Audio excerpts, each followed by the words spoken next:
Now, if you're a wine connoisseur or simply enjoying a glass right now, then this next story is just for you. The Trophy Wine Show is all about identifying the best of the Cape wines while also recognizing those who work behind the scenes, creating your favorite wine of choice.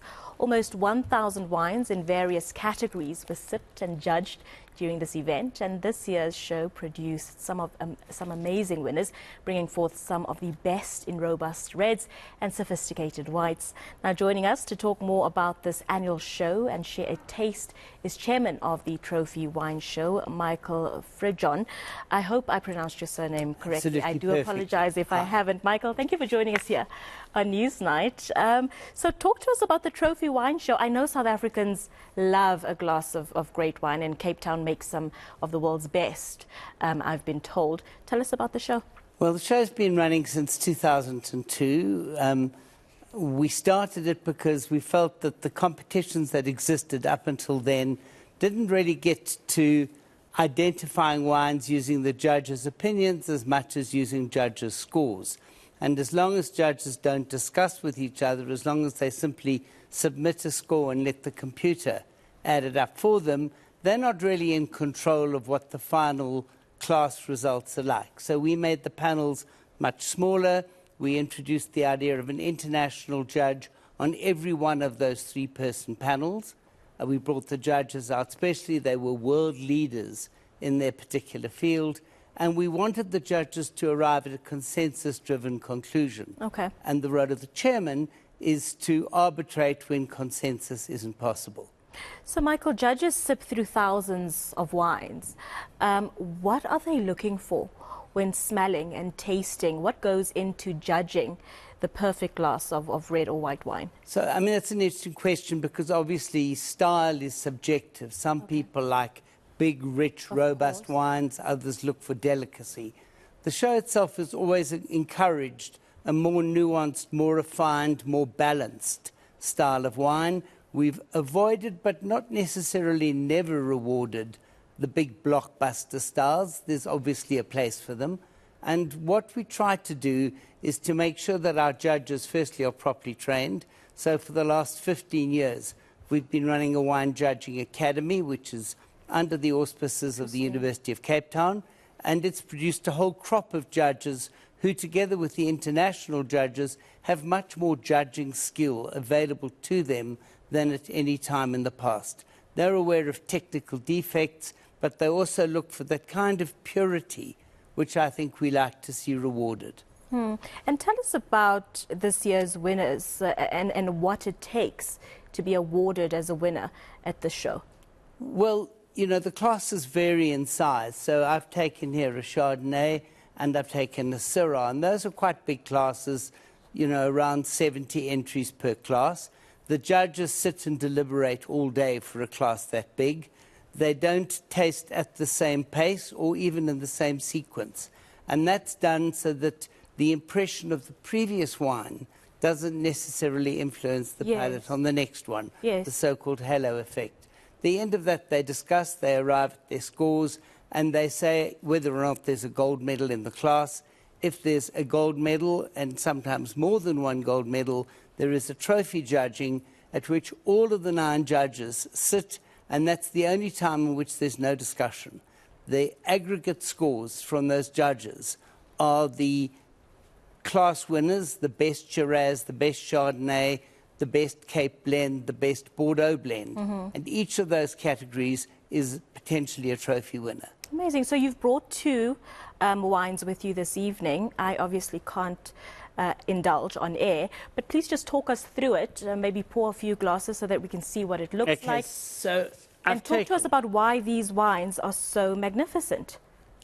Right, so the winner of the Millet Trophy for the best Chardonnay at the Trophy Wine Show is the Survivor Chardonnay from a vineyard in the Trudeau Highlands. Now, that's really quite interesting because we're seeing the effect of climate change. We see it in the weather conditions. We're seeing climate events. But the Trudeau Highlands, which, although they're quite close to Swellendam, are high up in the mountain. The site is very cool. Chardonnay produces its most elegant style of wine in cool locations. The judges, of course, taste absolutely blind. They have no idea of the origin. They obviously don't know the producer's name. But what they found in a wine like this is delicacy and refinement, much more of that lime, sort of grapefruit style of Chardonnay, none of that very big buttery style, which has been out of fashion for some time. So this is a really fine, very persistent, very linear style of Chardonnay. There were, I think, 5 Chardonnay gold medals. Oh, wow. And this was the best of them. So when the 9 judges sat down and tasted and merely aggregated their scores, this is the one that emerged with the highest score. And it's interesting that it's a 14% alcohol.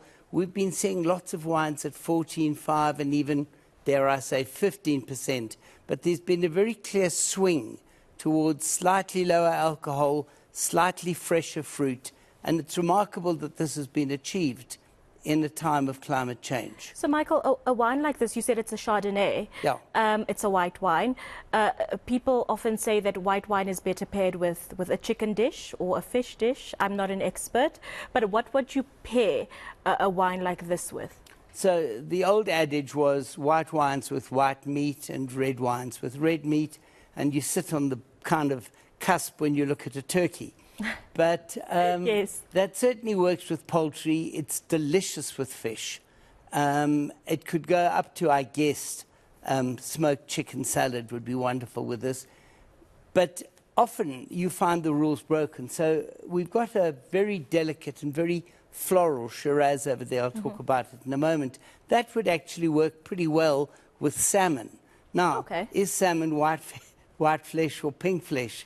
And a light red wine does wonderfully well with it. Amazing. So tell us about the second bottle that you have here. Okay, so I've chosen a Shiraz, which in fact didn't win the Shiraz trophy. Okay. But it won the International Judges Trophy.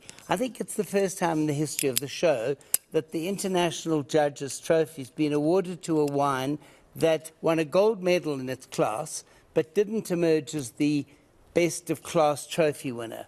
So the international judges, their scores taken together, the aggregate of their scores produced this as their best wine of show. And that was really interesting for us because we hadn't ever seen that from an area like that, which is Villersdorp. Once again, interestingly, a cooler climate area. That's 13.5% alcohol. You'll see from the color it's much lighter than a lot of red wines.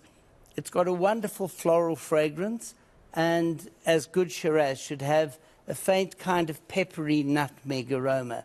But the fruit notes are genuine kind of pure linear raspberry. So it's not a big red, it's super delicate. This evening I was reading on Jancis Robinson's website. She was one of the international judges, and this was her highest scored Shiraz on her notes of the show, and it got a very high mark on Jancis' site, and she clearly loved the style, as did all the other international judges at the trophy judging. Michael, it's extremely exciting, and it's very interesting for me to learn about these wines. If people are watching, where do they buy these amazing bottles? Are they available? Yeah, in principle, yes, but the results having been announced about, whatever it was, a week ago, there's been a lot of demand at the wineries, but Port to Port is the designated retailer for the show, and they're an online supplier, so it's a national service, and they go to Port, and they Google Trophy Wine Show, and at that point they'll be able to find out whether these wines are still available. Amazing. Michael, thank you for joining us. Thank you for educating us and telling us a little bit about both the show and the type of wines that we can pair with which specific dish. A big congratulations to all of the winners, and we hope to have you back again for any other interesting initiatives that may be taking place. But thank you for your time and thank you for your insights. Thank you very much for having me here. It's my absolute pleasure. That was Michael Fridjhon. He is the chairman of the Trophy Wine Show, just showing us some of the spectacular wines that are part of the winner's circle this year. But it is time